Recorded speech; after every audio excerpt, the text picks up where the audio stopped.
My body's finally had it. And it's like, you know what, when he goes to sleep tonight, let's choke that fatty to death.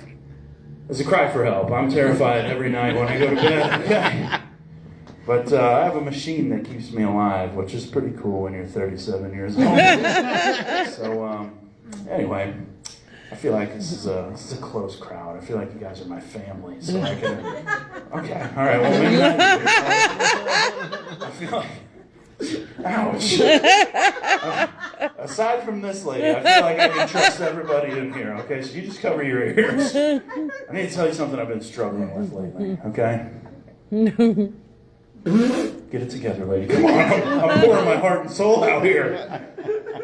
I don't trust furniture, okay? She knows why. But for the rest of you, I'll tell you why, all right? I was eating a sandwich one time. Surprise. And I was just getting to the good part when all of a sudden I heard this noise. Like, you know when a lumberjack is chopping down a tree? Right before it falls, it makes that loud cracking noise. All right, so sometimes lumberjacks will go out into the woods. You guys know what I'm talking about? It makes that noise? Okay. Yeah. All right, just making sure you're still with me. Now, I'm eating my sandwich, I hear that noise, and I'm like, you know, it's weird. I didn't notice any lumberjacks in here when I sat down. I was like, oh, that is me. And sugar, we're going down swinging, you know what I'm saying? Sad thing is, I've yet to find a cool way to climb out of what used to be your friend's kitchen chair. Like if you're walking down the street and you trip, you can hope nobody saw that. Yeah. Or even play it off like you meant to do it on purpose. But when you're my size and you started off sitting in a solid oak chair, now you're laying in a pile of mulch. What do? You know, you're going to be down there for like 45 minutes. I was just rolling around like a turtle on its shell. I was oh, no! Core strength is not my core strength. I panicked. I just said the only thing that came to mind. I was like, I didn't drop my sandwich. Nobody cared about that. It was weird. They seemed more concerned with their dining set.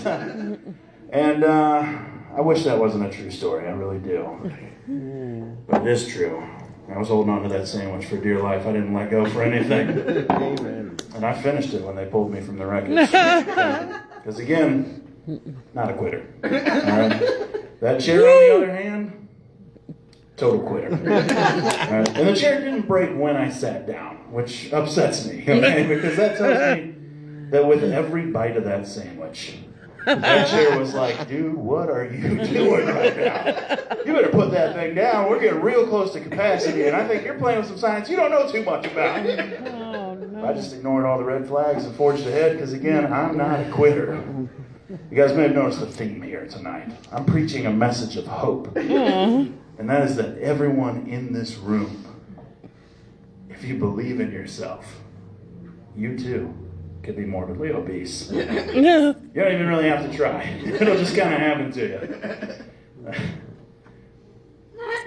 you. You too, Sky. It'll happen to you. Just stop exercising or whatever you kids are doing nowadays. I don't know. Anyway, so listen, I'm a dad. Any dads in here? All right, 2. You know, it's funny. That's the same response I get when the place is full. Is there any dads in here? Like, I don't know, man. I had a little bit of fun like 12 years ago, and now everything's expensive. I don't know what happened. I'm a dad. I got an 8-year-old daughter. She's pretty cool. I decided I would just go ahead and keep her around for a while. And they had parent-teacher conferences at her school last year. And I walked into the classroom, and the teacher was already sitting down at one of those cute little table and chair sets they have for the children. You've seen them. And it seemed like an honest mistake at the time. But looking back on it, I think this lady was a sick, evil, twisted woman. She saw me walk through that door. We could have changed venues at any time. But she just stayed right where she was. And as I walked up, she looked me right in the eyes and said, go ahead.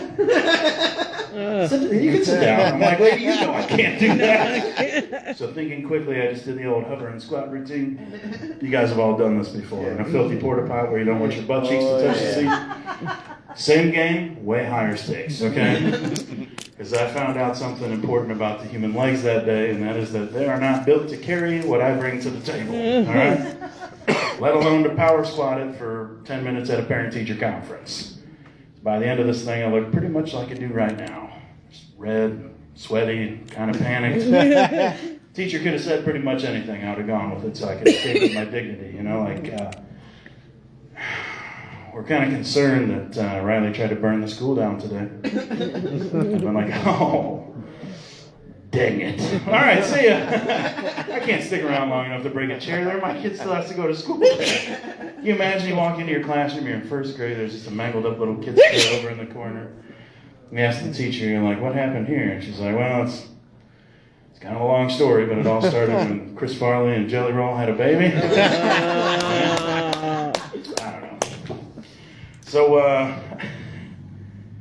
all right. Let's get serious for a second. I was listening to a motivational speaker not too long ago, and I know what you're thinking. Clearly you didn't pay attention. But he wasn't talking about fitness, he was talking about being a good guy, all right? And I did listen.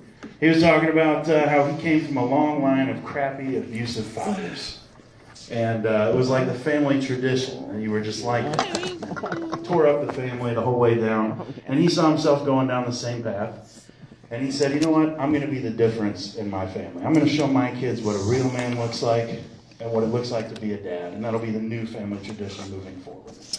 And that resonated with me because I, too, am a dad. And I come from a long line of similar-minded men. And for a while I was going down the same path they were.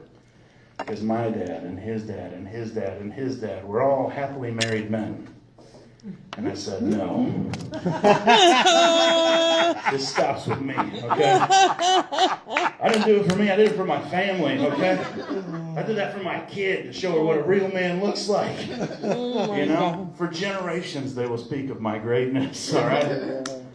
And I know what you're thinking. You just said you don't quit. Why'd you quit on your marriage? I didn't quit on my marriage, okay? I signed a formal letter of resignation on my attorney's official letterhead, and I even sent it certified mail. And I'm one of the good ones, is what I'm trying to say. I kind of threw my dad under the bus there in that joke, which wasn't cool. My dad's actually a great guy. I have a great relationship with him. He's taught me tons of stuff over the years, but there's some stuff that I'm like, I don't know about that, Dad. Like, for instance, English is his native tongue, but I always thought he just had, a loose grasp on it. Like, if he was ever talking to somebody that had a foreign accent, all bets are off, okay? Like, he would have to give my sister the phone if somebody called from tech support. He's like, you talk to him, I don't know what they're saying. But we went to a Mexican restaurant, the guy was taking our orders, and he was speaking English, but he did have a thick Mexican accent. He got to my dad wanted to make sure nothing was lost in translation, so he just screamed at the guy. He's like, just give me a steak with no weird stuff, all right, buddy? I'm like, Dad, that's not Spanish, that's just loud. And honestly, probably a little bit offensive. Fast forward to a few months ago, I was at a Mexican restaurant, Andrew, you were there. And it came time for me to order, and I was like, I know how to do this. And I said, I'll have 2 burritos, please. I'm very polite when I order. He said, what would you like on it? I said, chicken. He said, just chicken? I said, you got it, little guy. Just chicken. And then we were just 2 guys speaking English to each other. There was no language barrier. We made eye contact. We're like, I know what you're thinking, buddy. Did you guys just hear me burp in the mic? I accidentally did that. Whoops. But I didn't do that at the restaurant. That would have been very rude. Okay. And so we had an understanding. I wanted 2 burritos with just chicken. And then he brought my plate out, and it was 2 of the sloppiest, most disgusting ground beef burritos I've ever seen in my life. And look at me. I'm not going to eat those burritos, okay? But I did ask for a spoon. And then I got thinking, I was like, maybe there's a difference between the ground beef and the chicken, price-wise. I just want to pay for what I got. So the guy came back out and said, hey, man, no big deal. I ordered chicken, I got beef. He goes, oh, what'd you want? I said, chicken. He said, just chicken? I said, here we go again, buddy. Just chicken. And then I thought we had that moment again, but then he comes back out with the manager, and I'm like, well, what are you getting the fuzz involved for? Like, I'm the victim here, and I think I'm being pretty cool, The manager's just staring daggers through me. It's like, do you have the number 34? I'm like, yeah, dude, calm down, no big deal. I just want to make sure I pay for what I got, not what I ordered. You know? And he goes, well, my friend is sad because he got your order wrong. I'm like, the only thing that's sad here is these burritos, buddy. My friend is sad. And oh my God. and he looks at his buddy and he looks back at me. He goes, well, my friend did not hear you. I'm like, well, your friend repeated me like 7 times. And I could see this conversation was getting absolutely nowhere. So I thought back to those lessons I learned from my father. I said, hang on a second. Let me try something. I ordered the chicken. I got the beef, man. I just want to make sure I pay for the beef and not the chicken. And the waiter looked at me. He got a little twinkle in his eye. And he smiled and he gave me the thumbs up. I was like, holy crap, my dad was on to something. You guys, I had no idea I was raised bilingual. I discovered a new career path that day. I'm going to be a translator, okay? So if you need me to translate anything, I'll just yell at foreigners for you. And I'm not going to be just any old regular translator. I'm going to be the guy that follows Joe Rogan into the octagon when the Brazilian dude wins, you know? And he's going to be like, man, ask him what happened. I'm going to be like, Joe wants to know what happened. And he's going to speak Portuguese to me for a long time. Because for whatever reason, it takes him a long time to say a little bit. And I'm just going to be like, I'm going to look back at Joe and say, he won, Joe! I'm going to be really rich. So you guys are going to be glad that you saw me now, all right? You guys ready to get this show rolling? All right. Here we go. It is my honor to present you with this man. The one, the only, the man, the myth, the legend, Krackpots owner, Mr. Chris Kettler. Myth and legend, holy shit, now I gotta fucking live up to that. Holy, I was just gonna drink beer and tell dick jokes. Something out of the ordinary there, huh? Hey, welcome, how you doing, ladies? Yeah, don't look at my butt when I do that, alright? Yeah, I'm just going to throw out some new stuff, but before we do, I guess I should give you something for the nickel you spend. So, yeah, I'm Chris. I own Krackpots Comedy Club. And people will say all the time, Chris, why? No, don't clap for it. Really. I mean, all I do is drink beer and tell dick jokes. It's fucking like, how did I make a living doing this? That's like unreal. But people say, Chris, why the hell do you buy a comedy club? Why do you want to open a comedy club? What in the world possesses you? And I tell them the truth. You know, that's a good thing to do. Be honest. I tell them it's because I had a dream, I had a passion, I had an unquenchable desire, you might say, to be in debt the rest of my life. Yeah. Tell you a little bit more about myself before we get going too far here. Hey, you're lighting me and timing me, right, sir? Yeah, okay. Okay. Otherwise, I'll be a dick and just do this until I feel tired. That's not fair to anybody. So, what was I going to do? Tell you a little bit about myself. Oh, yeah, for starters, how about this? I'm a cancer survivor. Thank you. Stop, please stop, because that's too much. Because honestly, I'm not sure if she was a Cancer or a Capricorn. I don't know. So I work a lot. I own 2 of these things, so I work a lot. And people make fun of me because I work so much. And for me to take personal time off, like weekends off, is really a rare thing. But next Saturday, I can't be at work. I've told all the teams, we got everything all set up because it's my younger sister's 60th birthday. And it's an important birthday because it's her first birthday, and the first birthday we've had since we lost my dad and stuff. Yeah, kind of sad and tough. So I want to make sure I'm there for her. So I had to make the arrangements and everything. But when my brother-in-law called me today, or he actually text messaged me. He text messaged me and said, Chris, don't forget your sister's birthday Saturday at 2 o'clock, American Legion. And I texted him back, hey man, no problem, you know. If I can't be there, I'll just send a male stripper. He texts me back and says, Uncle Chris, kids will be there. I'm like, no problem, we'll just dress him up in a bunny suit and he can strip from there and it'll all be okay. I don't know. Oh, what is the other one I'm going to work on here? Oh, Matt was talking about he resigned from being married. You know? I don't know. I was married, but I retired from being married because the benefits I was hoping were better. You know? They weren't. I recently went to the doctor. I hate going to the doctor. Going to the doctor is basically the equivalent of like being called to the principal's office at my age. You know what I mean? Right. It sucks when I have to go to the doctor's office. They've already taken away my sugar, all of my potatoes and starches and stuff like that and stuff. I'm like, what the hell's left? You guys taking away my bread and everything. There's nothing left, you know? And so I was wrong, let me tell you. Yeah, my last visit to the doctor, they took away my salt. My salt, that's all I had. Dude, I was salting everything. I was salting my eggs real heavy in the morning. Hell, sometimes when people weren't looking, I was even snorting the fucking salt. You know what I mean? Jesus. It was salt. It's all I had, for God's sakes. Now they take it away. So now, all I can use is pepper. So when other people are salting, I'm just peppering, you know? It's just, I don't know. I don't like going to the doctor. Thanks for laughing at that. I worked with that a little bit. All right. Give it up for your host. You know, how about that, man? This is a good guy, right? I was talking to me. He's a single guy now, but he says he started dating. He's figured out the dating, he told me. I was like, what's your trick, Matt? He says it's all about the dosage. Sky, that's not appropriate, is that? No. Shame on you. While we're doing inappropriate jokes, then let's do this one. I don't know. I'm a big news junkie. I like to watch the news. This morning I saw there was another mall shooting. Did you guys see this? Oh, no. Mall shooting. Terrible thing. Terrible thing. I'm really shocked and appalled that there's even malls still this day. You know? All right. What else should we do? I haven't done this one in a while.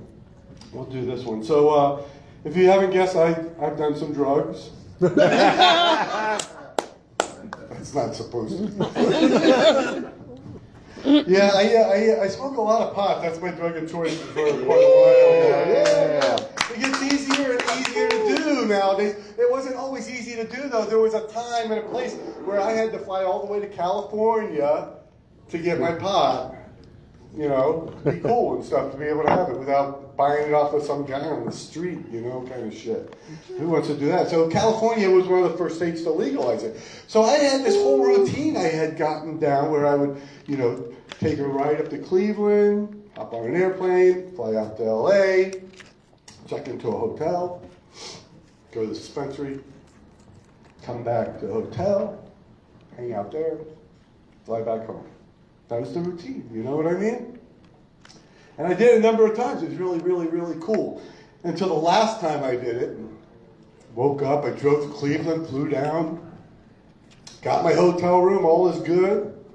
Can't wait, I run right off to the dispensary, load up with a buttload of fucking shit, edibles and leaves and all sorts of amazing things to be implemented in all sorts of different ways.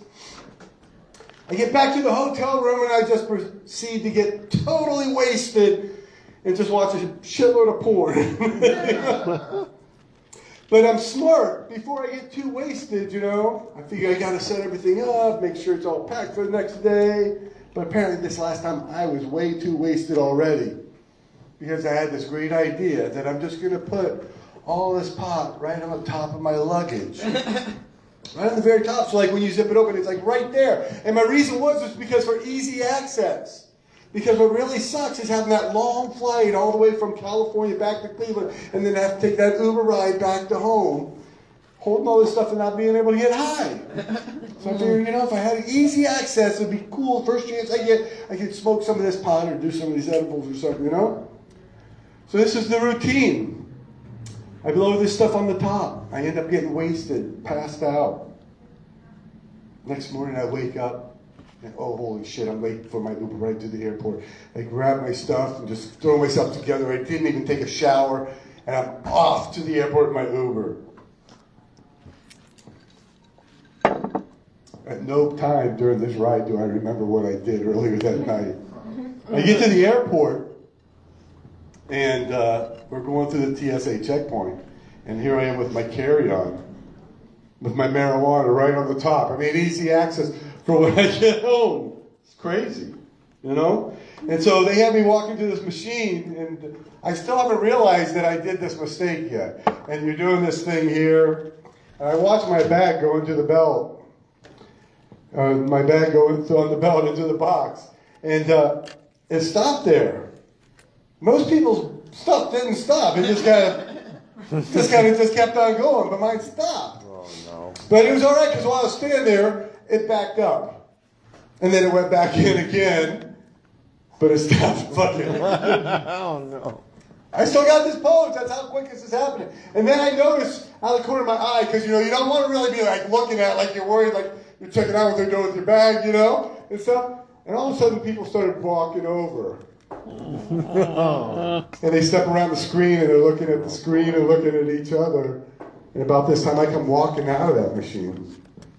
And about that same time, believe it or not, my bag comes rolling out of that box magically, just like it's supposed to. And I'm like, that's great, awesome. And as I go and put my shoes on, and get my belt back on, and I go to reach for my bag, out of nowhere came this very large hand right on top of my baggage. God's truth. He said, just a moment there. And he then proceeded to zip it open, pull it out, and he looked at me and held up this big bag of weed and says, what is this? I looked at him and said, dude, you should know you're a fucking cop. Oh my God. He says, I don't think this is allowed on the airplane. I'm like, I don't know. I thought it was okay. I saw the sign in the back that said 3.5 ounces or less in a clear plastic bag. So I spent a little bit more time in California that time than I wanted to, but boy, that was an old one. I struggled through that one. How am I doing on time? I'm okay? You having a flash grab? Good. Yeah, all right. We got like 5. Oh, I got lots of time. All right, what else do we want to do for you? You own the club. I can't take you upstairs. I don't want to be a dick. So I have a girlfriend. That's not a joke. You should applaud for her. It takes a lot. The likes of this. You know what I mean? I asked her, hey, I'm going to my sister's birthday party I told you guys about. I said, you think you can make it come along? She says, I'm getting my hair cut and colored. I'm like, that's the oldest excuse in the world, man. How can you use that? You shouldn't do that. But we have a strange relationship. It's really unusual. We cohabitate together, but she's not real supportive of the whole comedy thing. But the stuff we fight about is crazy. Like, for example, she thinks I have a problem in the bathroom. I make a lot of noise when I'm in the bathroom. Oh, no. She says I'm an angry pooper. I just don't have the heart to tell her I'm really bad at Candy Crush. I don't know. She's a new grandma. First time she's been a grandma. We got any grandmas in the audience? Make some noise, huh? No? That's all right. She's a first-time grandma. She is so enamored with the grandbaby. It's crazy, man. It's absolutely nuts and stuff. She spends every moment she can with that little grandbaby. Some nights after work she doesn't come home. She goes straight over to the grandbaby's house, and hangs out there and stuff. And it's gotten to the point, honestly, where folks, it's starting to cut into our relationship, my quality time with her. I'm just having a hard time with it. I've tried everything. I don't know. I've tried all the nice things to do, send flowers and write notes. And damn grandbaby's just sucking up all that attention, man. It's tough. So I've come to the decision, this is what I'm going to do. I'm just going to start shitting my pants. I can walk around and fall down a little bit, And she comes and picks me up. I'll just spit up all over her chest, Be a great time. Just like we used to do, Yeah. She loves that grandbaby. I hate that thing. Oh, let's see. What else can we do? All right, we'll wrap up with this for you. Let somebody else have some fun. So this is... we'll do this first. So, COVID. I'm not going to do a bunch of COVID jokes. No. But you know what? You're like smart-looking ladies here. You probably, like a lot of people... took advantage of COVID, right? And did something to change your life or impact yourself. A lot of people did, like learn a new language or start a project in the house. Maybe you learned to cook a new style or way. A lot of people did these kind of things, during COVID. For me, for my big thing, I cut the cord. I've no longer got cable, no satellite TV. I get it all streaming platform. Are you with me? You still watching the cable? Are you streamers? Yeah, Streaming. cool. Yeah, it takes a while sometimes for some. I know these young people, they're all streaming, man. Been streaming for years. It's like, come on, old man, catch up with the times, you know? But I'll be honest, it was hard making the switch, you know? You got to learn to watch TV a new way. But once you get there, it's incredible. There's like so much to watch, isn't there? Yeah. There is so much. I've started making a list of things to watch because everybody's got a favorite that they share with, you know, that you got to be watching this, you know. Like Yellowstone. Yellowstone's on my list, right? Because everybody's watching Yellowstone. You guys have a favorite program you're watching? What are you watching? Shrinking. I'll have to look for that. I haven't even heard of that. How about you? You got a program? That's okay. I don't want to put you on the spot. You don't have to. I'll share my favorite program with you. White Lotus. I've heard that one. Yeah, that's supposed to be very exciting. Program I'm watching is called Pornhub. Oh, you guys have heard of it too. That's awesome. Yeah. Not watching that one, she says. All right. We'll wrap it up with this one then. This is my closing joke. I call it the koala bear and the prostitute. This is just the title of the joke. There's nothing funny about that. All right. So there's a koala bear and a prostitute in a hotel room doing whatever the hell a koala bear would be doing with a prostitute. You know what I mean? Who the hell am I to judge? You know? I mean, I'm all for animal rights anyway. Yeah.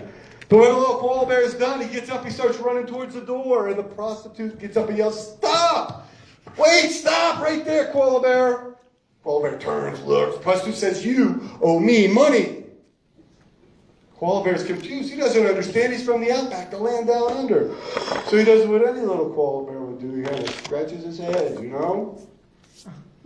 But the prostitute, she's smart. She's a woman of the street. She's resourceful. You know what she did? She grabbed a dictionary. That's what she did. Now, where a prostitute keeps a dictionary, I'm not really sure. But it's not important to the story, so we'll just move on. So the prostitute grabs this dictionary, and she starts flipping through the pages. She finds a page, the right page. She scrolls down. She finds a word. And then she hands the dictionary to the little koala bear, who looks at it. Looks at the prostitute. And he looks at it again. And the koala bear says, "Prostitute. A person who sleeps with another for money." Now, the little koala bear still just as confused as before. He didn't understand. So he did that little koala bear thing where he scratches his head. And then out of nowhere, the koala bear starts flipping through the pages of the dictionary. He comes to a page and he stops and he finds a word and he hands the dictionary over to the prostitute, shows her the word, and the prostitute reads, "Koala bear eats bushes and leaves." You guys are great.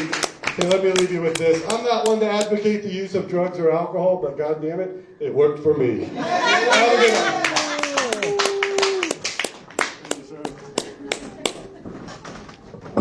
Chris Kettler, everybody. A couple of things. First of all, if it was ghost anyone, I'd like to clear the air on that. Also, I thought it was funny that he said he went to California to smuggle drugs and said he picked up a buttload of them. I thought that was ironic. Anyway, buttload. All right, I thought that was going to be better. All right. The next comedian coming to the stage is a man from the land of Akron, Ohio. Woo. Jeff Thompson, everybody. Jeff Thompson. Hey, Jeff.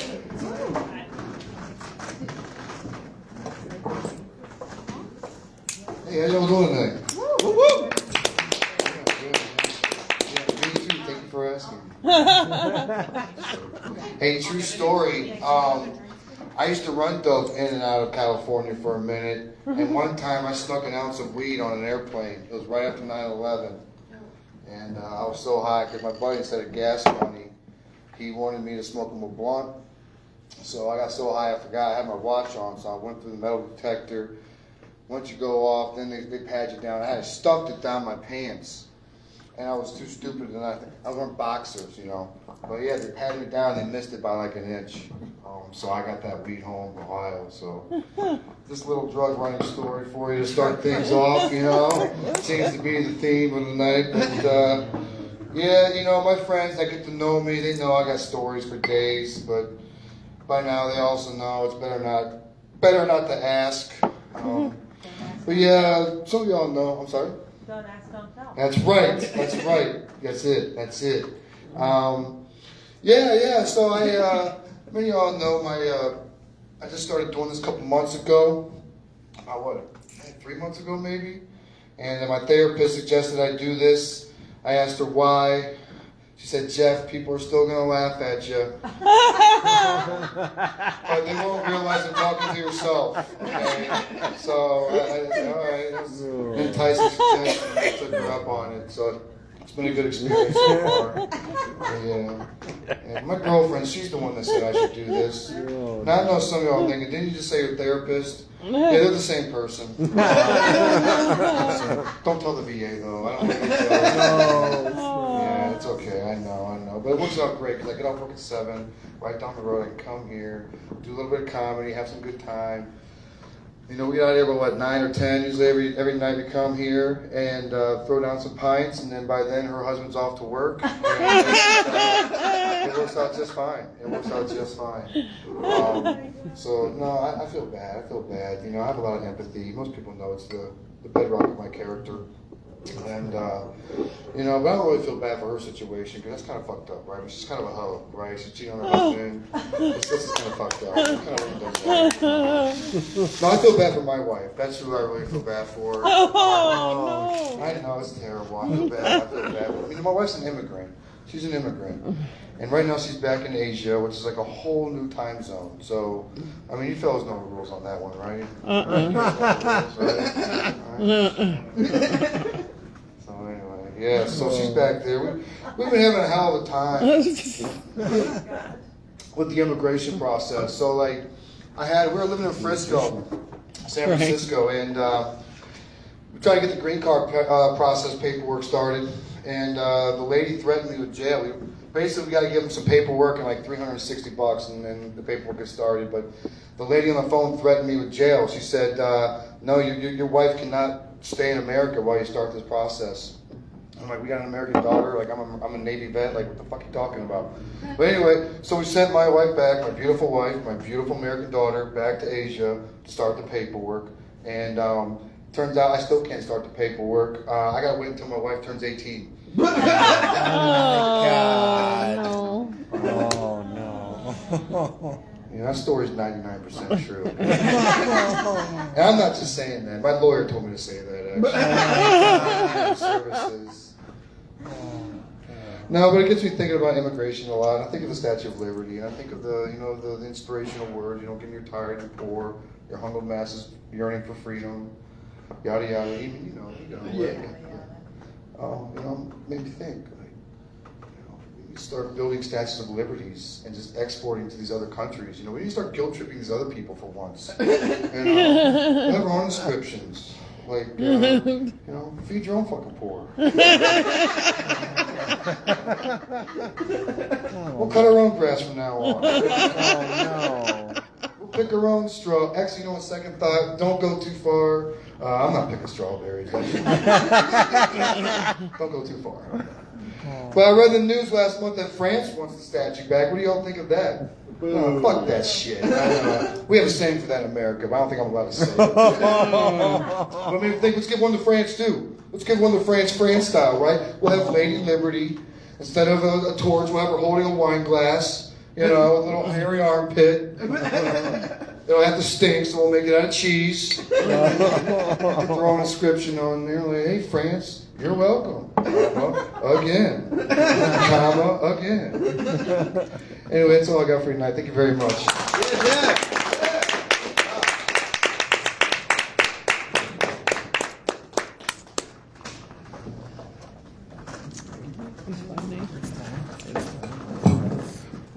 Jeff Thompson, everybody. Jeff Thompson.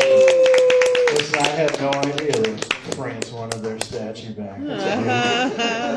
I don't think they're gonna get it. It's pretty heavy. And there might be someone that has something to say about that. I dare you to try and take it back from us. A lot of guys have tried, but they're not getting it. It's ours. Sky Johnson's coming to the stage now.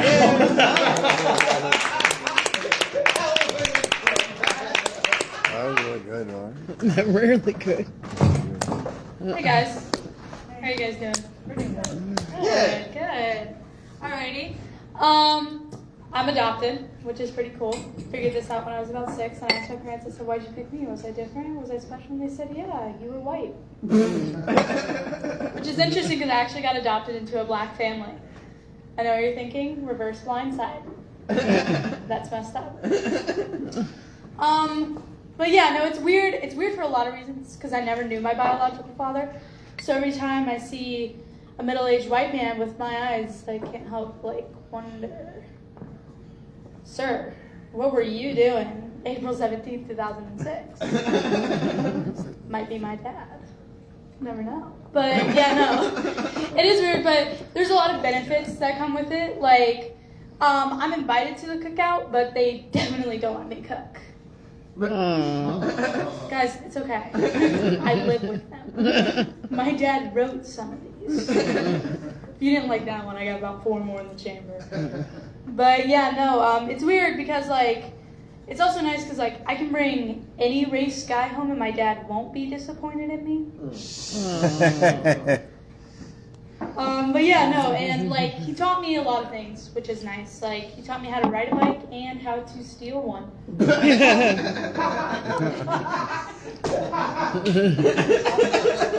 I ride for free. Great. And he taught me how to do my taxes and maximize the amount of money I can get off of them. With lying. I'm a dependent single mother of 3.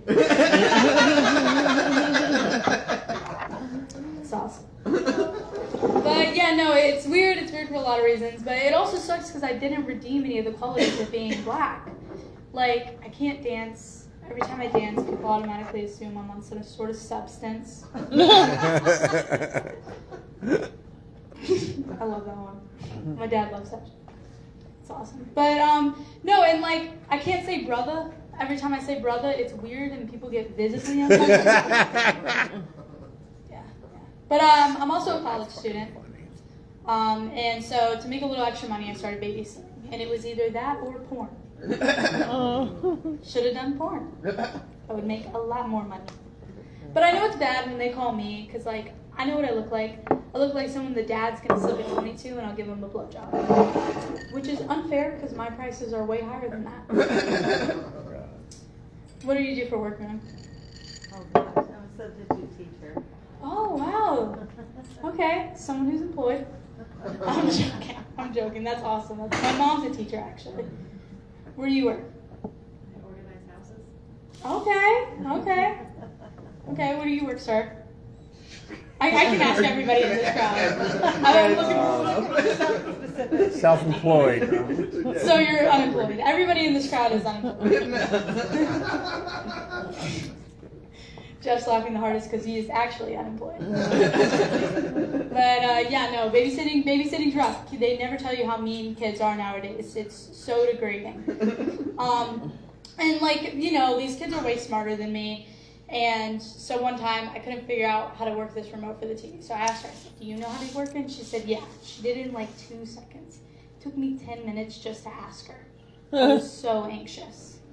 But she was like, oh, I could have probably figured that out. She said, listen here, you little bitch. I don't know who you're talking to because I'm boss man around here. But yeah, no, it didn't go over well. But I recently started dating, which is cool. It's hard for me to date because I'm what's called a frat sweetheart. So a lot of guys assume that I had to fuck a frat guy to get this, and it's very bold of them to assume I only fucked one of them. It's an honorary position. But yeah, no, I did end up going on a date, and I told him, I was like, yeah, I'm doing the whole comedy thing. He said, no way, like Rosie O'Donnell.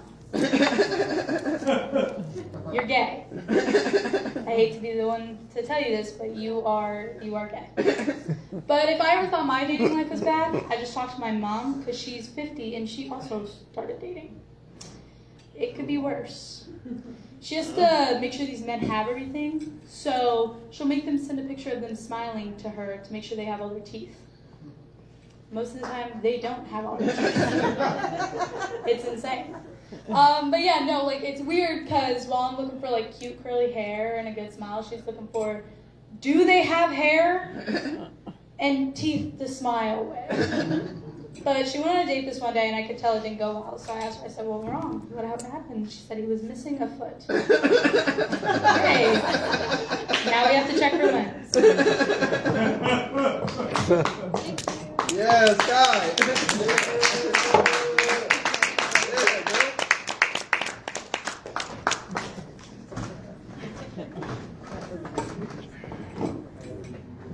Mentioned that the first day, huh?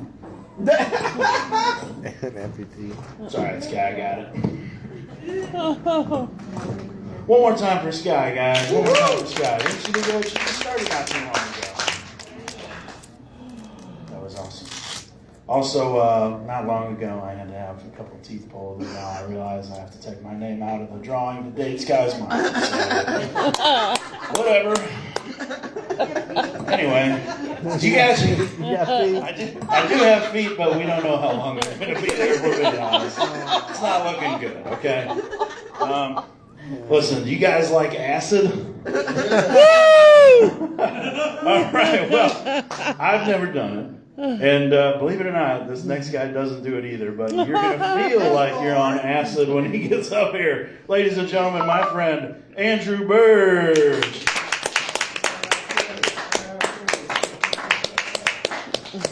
Anymore. I don't do acid now. Do you guys want to see my sad Michael Jackson impression? Sure.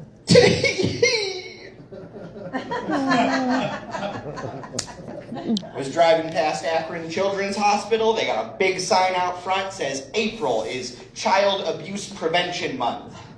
I was like, surely that should be every month.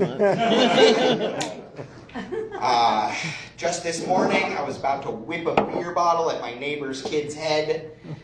And I was like, you are lucky it's not March.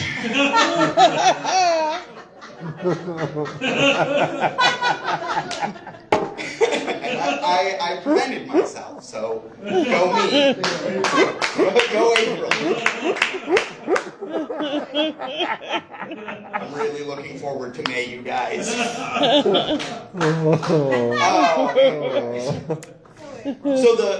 the sun is weird, right? Scientists are all like, oh, hey, don't spend too much time in the sun or you'll get cancer. And I'm like, that's all right, I wasn't doing a lot of touching of grass. And scientists are like, don't eat too much pussy or you'll get cancer. I'm like, that's all right, I wasn't doing a lot of touching of ass. And not for lack of trying. I go up to women all the time and I scream at them and I'm like, let me eat your pussy. Surprisingly few takers. I don't talk to a lot of women is what I'm saying, all right? It's kind of one of my weaknesses. I don't talk to women for the same reasons I don't try and teach sea turtles how to use a gun. It doesn't seem possible. And just sit there with their little flippers and can't pull the trigger. All right, I'm gonna get over some of my fears tonight. I'm gonna talk to a woman. All right? Yeah. You're a woman. Hey, girl. Are you some sort of fish? Because you're very coot.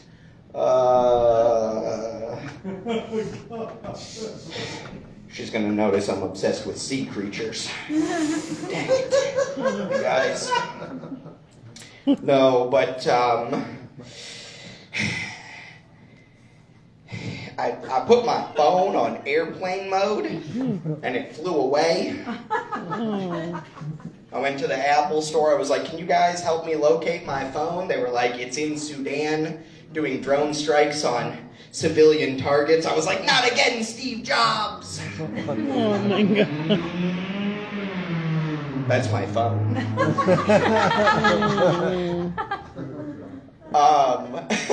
You guys, some days I wake up and I'm feeling kind of productive. I'm like, I'm going to kill 2 birds with 1 stone today.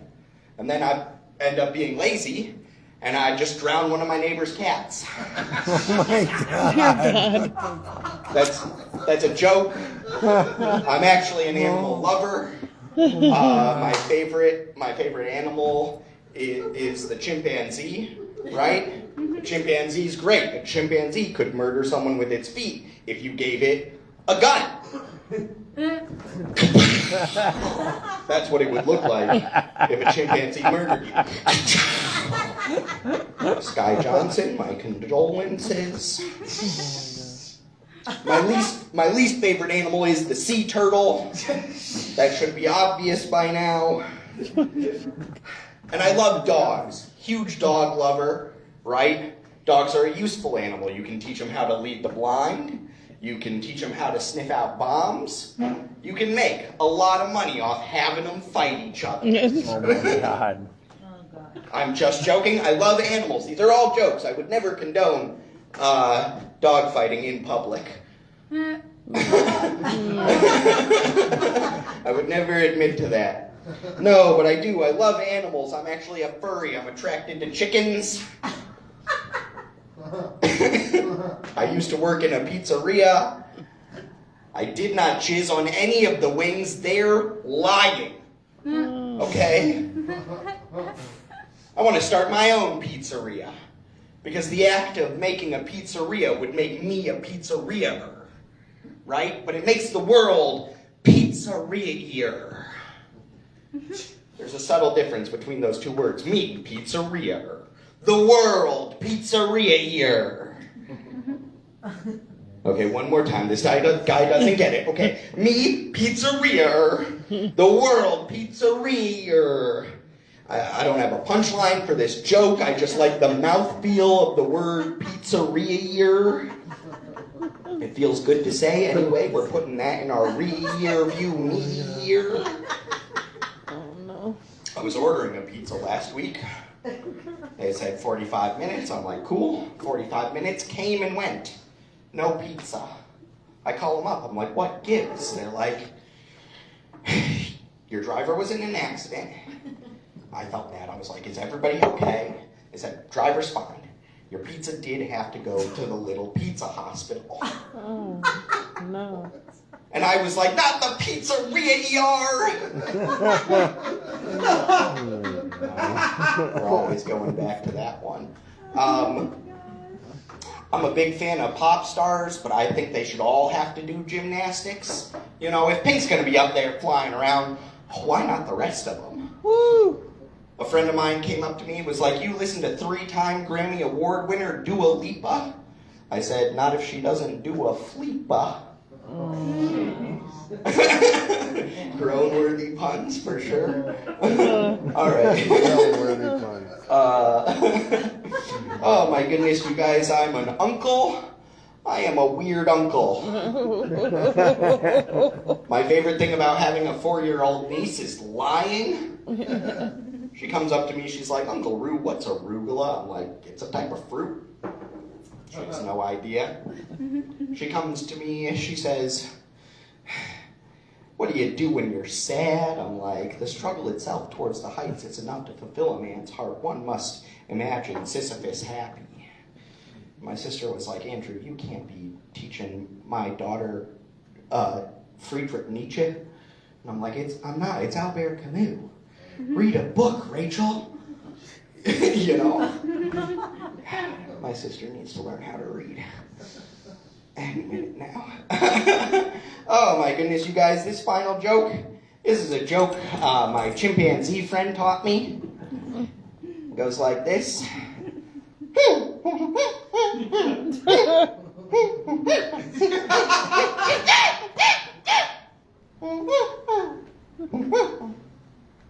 I don't get that joke. I was like, that's never gonna work. He was like, trust me, dude, it's gonna kill. Good night.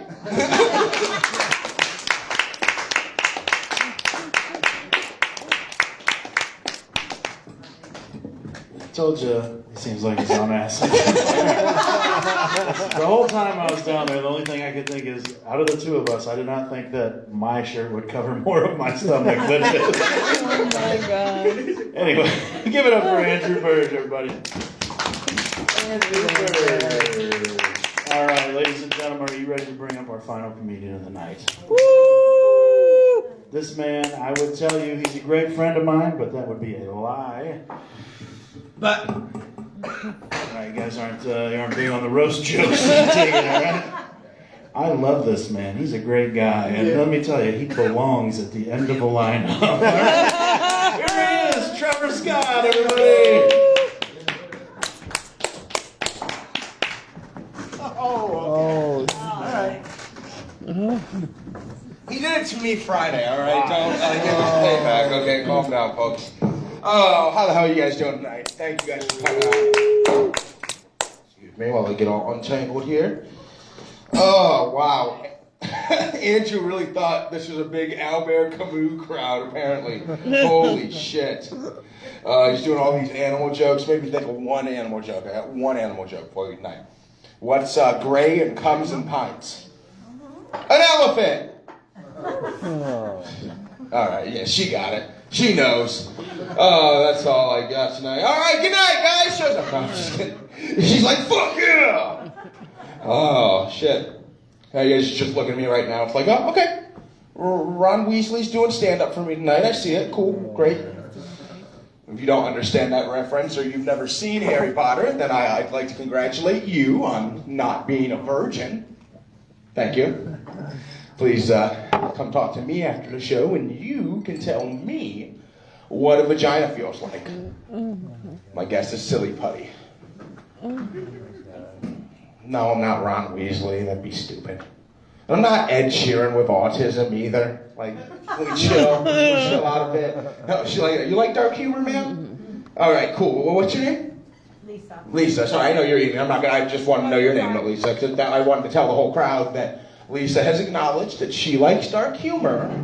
Therefore, everything that happens for the next 28 minutes is all Lisa's fault. All right, good. Now we're on the same page here.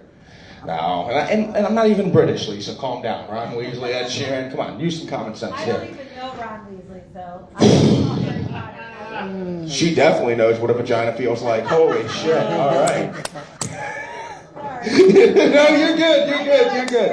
You're good. All right, cool. It's all right. I'll let you play with my magic wand later, and you'll find out who Ron Weasley is. Okay, we're gonna move on now. That was creepy. All right, I'm gonna just duck walk nervously now. Like, hope I don't make eye contact with her. All right.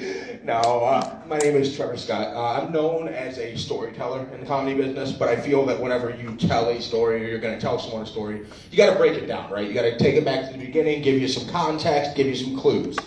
So let's do that. 40 weeks. 40 weeks is the average length of pregnancy in this country. Me, I was born at 20 weeks, halfway through. Yeah? Take a good long look. This is what you get when you order your baby medium rare. Baby al dente, you know? The reason I was born so early, I was diagnosed in utero with a number of medical problems. That means my mother went in for an ultrasound, and they put the wand on her belly, and they were able to tell I had things like liver disease and kidney disease, and I was ginger. That's right, I'm premature and I'm ginger. What's up, ladies? No, but growing up, I was a sick kid. I was, they got me out of my mom, unfortunately, and got me all stable. And my mom, she's a trooper. She kept me alive, and with a sick kid, she had to have a hard conversation. These doctors sat my mother down. They said, look, Miss Scott, your son's stable for now, but long term, the outlook's really not great. He'll be lucky to reach his 5th birthday. We do not expect him to reach his 10th birthday. Now, you imagine that, you guys parents? Yeah, absolutely. I know you guys are parents as well. So congratulations on having sex. Proud of you. But, someone telling you your child isn't going to live to be 10 years old. What do you do in that situation? My mother thought what I'm sure you're thinking right now, Lisa, and that's, at least you didn't have to save for college anymore, you know? No reason to. So I didn't go to college. That's why I'm here on Sunday night with the poor fucking people. All right? Jesus Christ. We could have done this in my goddamn garage, okay? Holy shit. But then we wouldn't have seen Shawnee, and yeah, and also I live near a school, and Andrew's not allowed to come to my house, so it's we got an extra ticket. I'm just kidding. It's Jeff. That makes way more sense, actually. Oh shit. No, but I was a sick kid, growing up in and out of the hospital quite a bit, and quite a bit more than anyone you'd expect to be. But there's things I've done in my acts before that I've had some pushback on. But it's stuff that's so real to me, so I talk about it. It's like blood draws, IVs. Some people have a hard time with needles, and I get it. But like me, it doesn't bother me. It doesn't faze me. I've had more needles in me than Amy Winehouse and Demi Lovato combined. Oh, that's a lot of fucking needles. We're not in Akron. You can laugh here. We keep the Narcan on deck here. Why, you think this place is named after 2 different drugs? Shut the fuck up. You go in the back, you got mozzarella sticks, you got fucking pizza slices, and you got Narcan, okay? That's literally what is on stock. Fucking on the job application, I filled out one here a while ago and it asked, are you a felon? And if you click no, Chris just comes out and kicks you out of the club. No, but I was blessed to receive a liver transplant when I was 10 years old. Organ donation, something important to me, something super special in my life, especially considering the fact that even in July of last year, July 2024, I had to have a kidney transplant as well. Yeah, well, thank you for applauding dead people. Appreciate it. But no, if you're not an organ donor, please consider getting registered. If you are an organ donor, please make sure you're doing your part by making sure you're drinking up and driving home tonight. Okay? Head first collisions, okay? Yeah, woo! This guy knows what I'm talking about. Yeah, hell yeah, I don't want your liver, sir. It is destroyed, I can tell. It's okay. I wish that was the end of it all. Nothing tonight's meant to bum anyone out. Remember, it's all Lisa's fault. So, after my liver transplant, I did get diagnosed with lymphoma. I did chemo, I did radiation for a number of years. People ask me all the time, Trevor, what was it like being such a little kid and losing all your hair? And truth be told, I didn't lose my hair. Not all chemo, not all radiation makes you go bald. Which just only goes to prove that even cancer couldn't stop me from being ginger, you know? But really, it's like rock, paper, scissors when you think about it, Lisa, because it's, you know, like ginger beat cancer, and cancer beat my dad. No, it's okay, because my dad beat me. It was all full circle, guys. It's okay. What goes around comes around. I bring him here every Father's Day. I set him right there on the table and he watches me perform. It's a special moment we have. All right, fuck all of you and all your dead parents, okay? Jesus Christ, it's a comedy club. Fuck off. Holy shit. Oh, God. No, it's cool, though. I gotta tell you, I really didn't mind, you know, the whole cancer thing, because especially not losing my hair, having all that hair on my head. I was the coolest kid in my cancer kid support group. I was. He used to just walk into meetings, just combing my hair. He'd be like, hey, Charlie, you need to borrow a comb? Oh, you can't, Charlie. You ain't got no hair. Oh, God. And for you who's judging me right now, I need to let you know, Charlie was an asshole, okay? I hated Charlie. Because Charlie was always bragging, right? He's like, I got cancer twice. I got 2 Make-A-Wishes. Oh, no. Fuck Charlie. I'm glad it was stage 4. Oh, I sent a box of plastic combs to his funeral. I don't give a shit. Jesus Christ. Fucking Charlie. Charlie would have grown up to be like a fucking dentist or something. And fuck dentist, right? Yeah, exactly. You guys are on my side. Everybody, it's here tonight. All 7 of us. Let's tweet out hashtag fuck Charlie after the show. And we'll get that shit trending. That's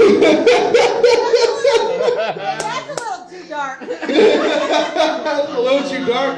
Oh, just wait till we get to the 9/11 section of my set. I'm just fucking with you. No, I'm not. All right, we're gonna move on. I'm just kidding. I don't do jokes about 9/11 because I find that they bomb too hard. No. Oh my God. Oh, let's see where we're at. All right.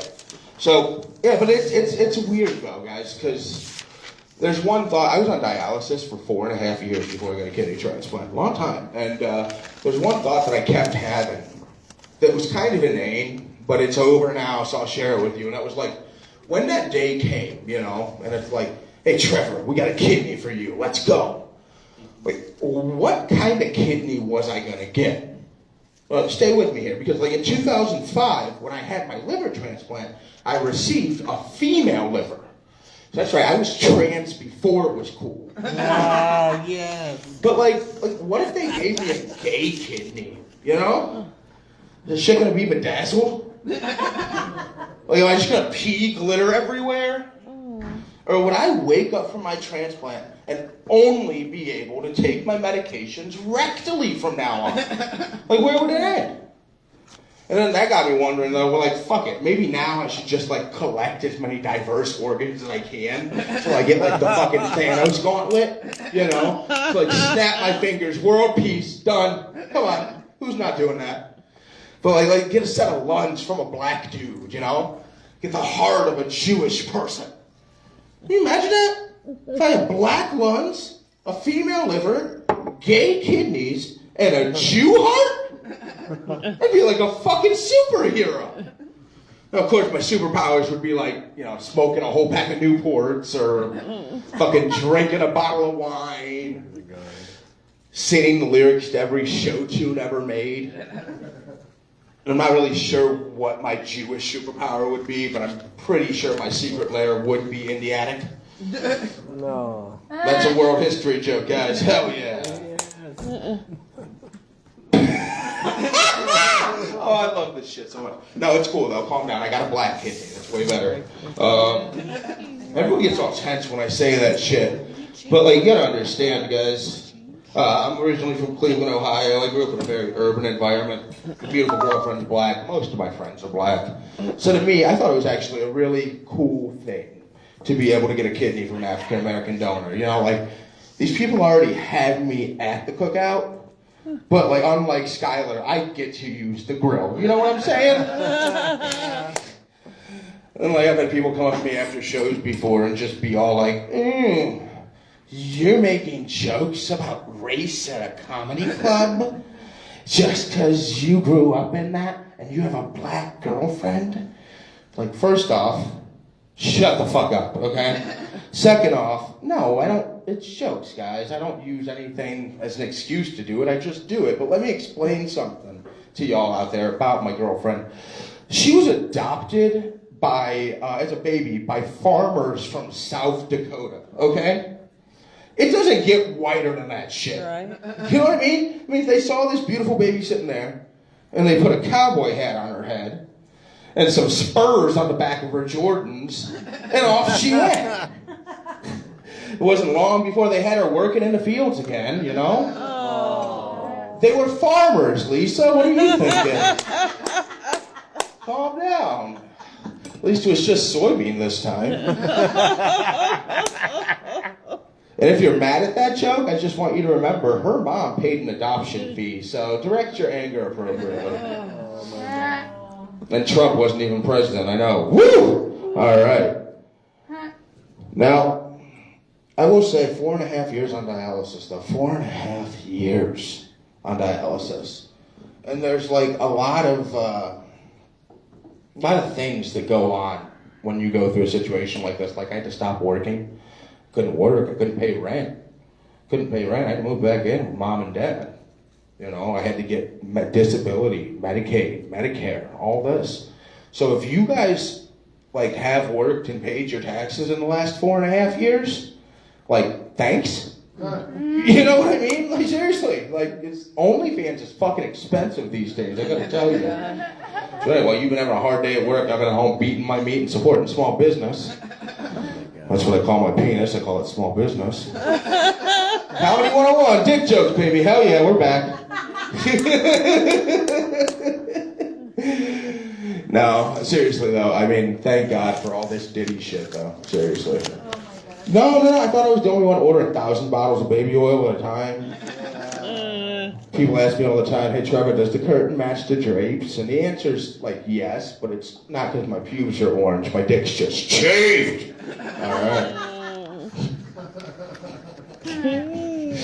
Once again, we're back to dick jokes. Always get the laugh from Lisa. Hell yeah. got 37 more minutes of cock jokes, and we're getting the fuck out of here.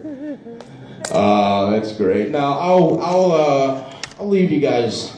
Let's see. What do we want to go out on, other than a rope? Well, let's talk about my girlfriend for a little bit, because she's not here, and it's okay. It's fair game at this point. Oh, you guys have men in your life at the moment? You single or? I'm married. Married. Is he an asshole? No comment. Okay. All right. Do you think if he fair. Do you think if I asked him the same question and you weren't here, I said, does your wife annoy you? Is your wife an asshole? Yeah. Would he say yeah? Yeah, because women, man, I'm telling you, like my girlfriend had the nerve to go and have a stroke last week at 27. Yeah. No, she's fine. Chill the fuck out. You're serious, right? Huh? Yeah, of course I'm serious. Absolutely, I'm serious. She doesn't know whether it's real or not, and thus my illusion has worked! No, then she had the nerve to go and say, just go on stage and say, you weren't giving me enough strokes, so I had to pick one of my own. Oh. Right, that made me mad, so that's why I unplugged her life support. Yeah. But it's cool, she left behind a dog. We had a new puppy, like 3 weeks ago. And this dog won't stop humping the shit out of my leg. But it's kind of cute because afterwards he comes up to me and gives me little kisses and shit. Like, this dog's a more compassionate lover than I am. It's fucked up. It is. It's normally the most work I have to do after sex is, close the coffin. Oh. Alright, so the necrophilia section didn't go well. Alright, that's noted. Alright, we'll move on there. There's all some fun shit we're trying out here. No, but the dog, though, I'll be honest, we had to put down our old dog, and we moved rather quickly. Like, my whole life, I've had dogs. We pretty much get them 1, 2 at a time. Unfortunately, when they go, my dad was always like a week or 2, like, always need the next dog. My girlfriend had never been through this before, and she had to put down her dog. I've been through it a bunch. They ask you in the room, hey, this is going on. It sucks. Do you want to be there at the end? My girlfriend never being through it before, she didn't want to. Fine, no worries. All right, I stayed with her dog. All good. Excuse me. Tell me why I'm walking out of the vet's office, carrying this collar and leash. My eyes are getting a little misty. I love this dog too. I get to the car, she's sitting there, and she's scrolling on her phone already looking at puppies. Does that mean, God forbid, my cancer comes back, I gotta worry about this chick being on Tinder at my funeral? It's like, swipe right, ginger. You know what I mean? Like, what the fuck? But the puppy we got, we had to go down to Amish country to get him. Thought we were getting a 10-month-old puppy, 2-year-old breeder dog, matted to shit, horrible conditions. Like, we get there, it's like we can't leave him. We gotta save him. It wasn't a good situation, and I was pissed. I was pissed off at the Amish. I was so angry. So I went back the next night and I installed flat screens on all their walls, and they only played Jersey Shore.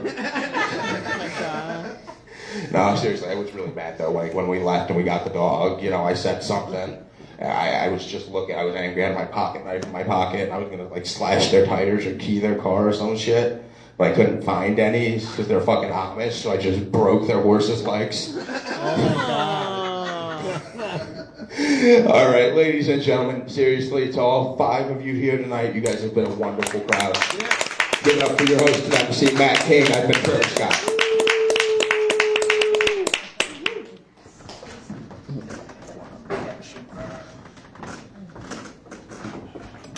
All right, give it up one more time for Ron Howard. I got Philip Seymour Hoffman with me. Oh, I loved you on Happy Days. Yeah, even his shirt is a ginger. That's all I can think the whole time. All right, guys, well, I appreciate you coming out. This is what we do on Sundays. This is how we roll sometimes. So I I apologize that you had to be here for Trevor's big night. We don't usually let him touch the microphone, but tonight was different. If you feel like you need to cleanse your soul after what you just heard, next weekend we're going to have Chris Wineland here. He's one of the top Christian comedians in the country. I'll be on those shows as well. Please come back for those. And It's going to be a lot of fun. Next Sunday's Christian comedy show is all ages. Next Sunday's Christian comedy show is all ages. You guys heard it from Trevor. Woo! And then I said it because I'm cool. All right, that's the show, guys. You don't have to go home, but you can't stay here. We'll see y'all next time. You guys want to get a quick photo? We'll come. You want to claim you were here?